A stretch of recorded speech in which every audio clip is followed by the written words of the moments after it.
La primera lectura tomada de la carta del apóstol San Pablo a la comunidad de Éfeso nos habla de cómo el apóstol no deja de dar gracias a Dios por esa querida comunidad de Éfeso. Lo recuerda siempre en sus oraciones, lo recuerda en Jesucristo y en el Padre de la Gloria, porque los ha llenado de sabiduría y de revelación, espíritu de revelación, para conocer mejor a Jesús, para iluminar su corazón y para que comprendan la esperanza inmortal a la que han sido llamados,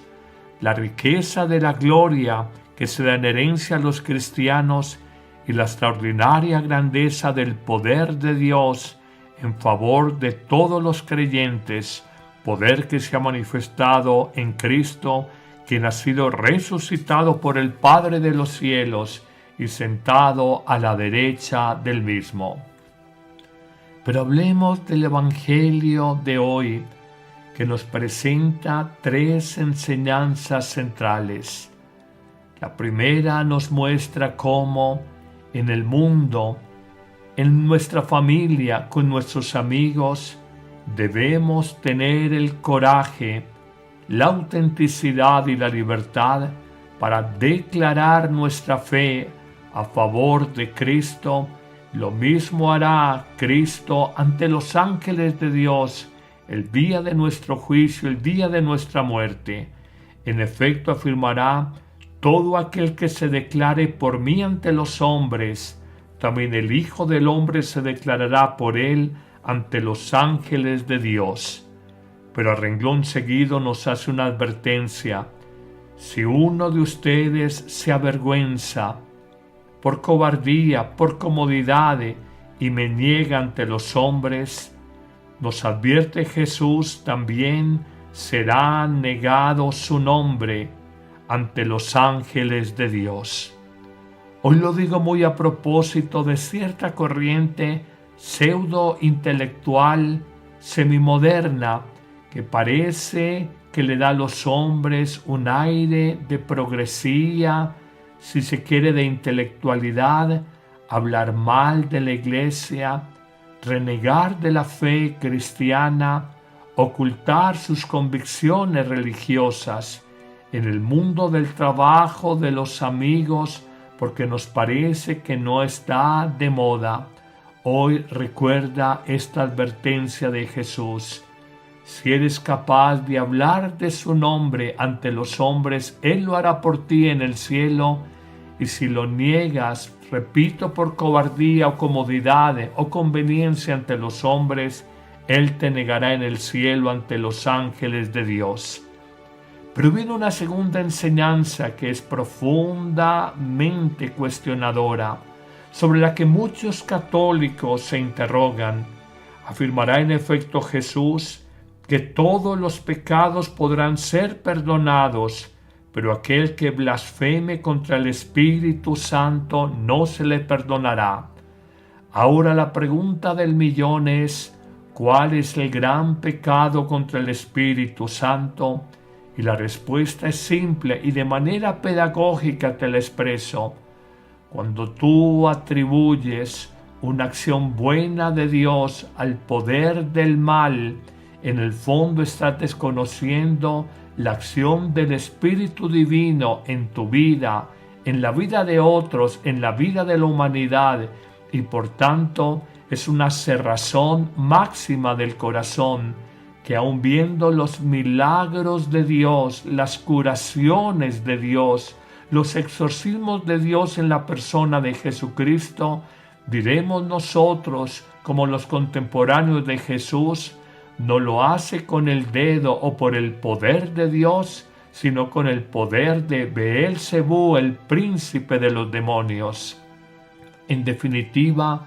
el pecado contra el Espíritu Santo es la máxima expresión de ceguera espiritual, es la máxima expresión de cerrazón del corazón, de incapacidad de reconocer un Dios que nos trasciende, un Dios que es bondad y que ha colocado hombres y mujeres en esta tierra para que expandan su reino de amor, de justicia y de paz.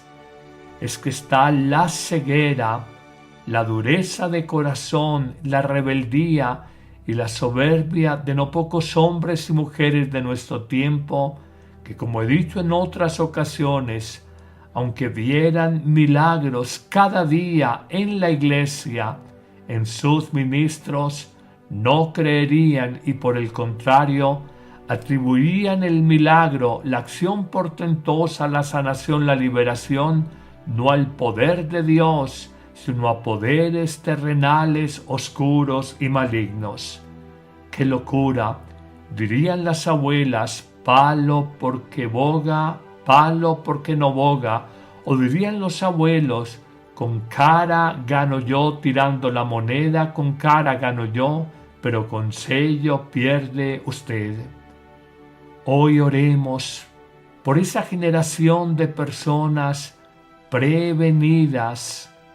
llenas de prejuicios, incapaces de reconocer profetas en su familia, entre los suyos, y por el contrario mirarlo todo con sospecha, con suspicacia y denigrar, porque su orgullo no les permite dar el brazo a torcer y reconocer que hay un Dios bueno que los trasciende y que más allá de los errores que nadie los desconoce que ha habido en la iglesia, en ella hay un propósito, un proyecto de Dios para la santificación de toda la humanidad. En una tercera enseñanza, Jesús invita a sus discípulos a la confianza, a la fortaleza, a la parresía, a la libertad interior, y afirmará que cuando sean los discípulos de Él conducidos a las sinagogas ante magistrados y autoridades que los van a juzgar y a condenar, no nos preocupemos de cómo nos vamos a defender, qué argumentos o razones vamos a presentar, porque será Él el que nos defenderá. El Espíritu Santo nos enseñará en aquel justo momento lo que tenemos que decir, lo que tenemos que hablar. Hoy se nos invita a partir de esta tercera enseñanza a vencer tantos falsos respetos humanos. A veces caemos en un inmovilismo, caemos en un miedo que nos paraliza, porque frente a los respetos de hombres y de su autoridad, que no deja de ser meramente humana y solo delegada por Dios, nosotros callamos. En efecto, callamos ante tiranías conocidas aquí y allá. Callamos ante injusticias claras y palmarias manifiestas. Callamos ante situaciones que no hablan de la caridad, la compasión, el perdón y el amor, y en ese sentido nos volvemos cómplices de realidades dolorosas. Siempre viene a mi memoria la situación de países cercanos a nuestra nación Colombia, donde se viven dolorosas dictaduras, regímenes de terror, y muchos callan por miedo a enfrentar esos poderes que no dejan de ser cobardes, apoyados en las armas, apoyados en el dinero, y olvidan esos poderosos, entre comillas, que cometen injusticias y abominaciones, que ellos, especialmente ellos, tendrán que comparecer ante el juicio de Dios. Señor, que el Espíritu Santo nos asista para hablar cuando debemos hablar, que no callemos cuando debemos declarar, y que tengamos la certeza que si nosotros nos manifestamos ante los hombres por la causa del Evangelio, Jesús se manifestará ante el Padre Dios, por nuestra propia vida abogará por ella en el reino de los cielos. Que el Señor te bendiga en abundancia en este día,